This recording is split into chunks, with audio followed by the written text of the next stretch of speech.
Hi, I'm Nora from norafines.com. I get a lot of people asking me about pixie cuts, so here's a video on a few things you need to consider before getting a pixie cut.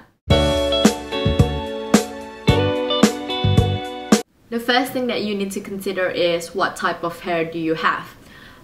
If your hair is straight like mine, it will sometimes get really stubborn and it will stick out at the back, and I always have to use a hair product to comb it down.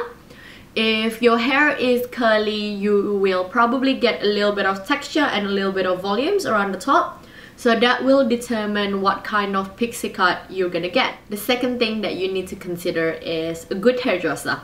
Do you have a good hairdresser that knows your hair type and how quickly your hair grows? Because that will determine how you're gonna style and maintain your pixie cut.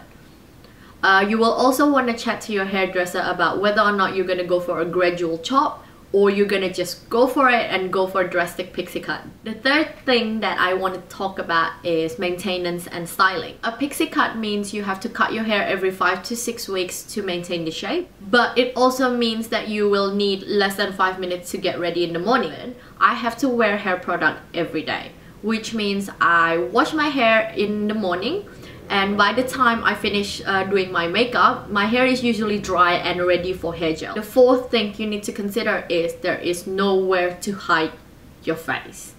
When you have pimples, you can't hide it under your fringe. Your eyebrows basically need to be neat all the time.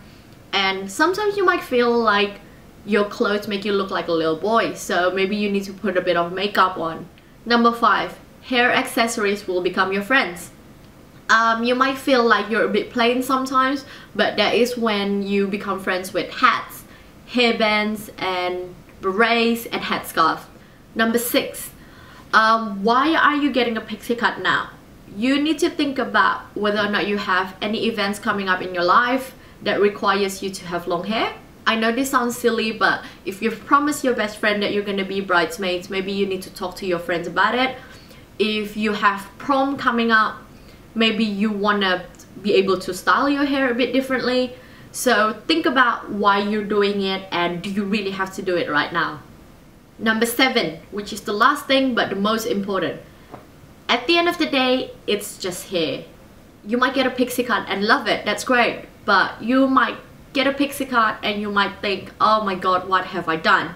Just remember, it is not the end of the world if you hate your pixie cut. One thing I might suggest is getting a pixie cut just before winter, so you can hide it under cute beanies, cute berets, and if you like it, then you can keep doing the pixie cut. And if you don't, you know, by the time winter ends, you'll have your hair back. So those are the few things that I think you should consider before getting a pixie cut.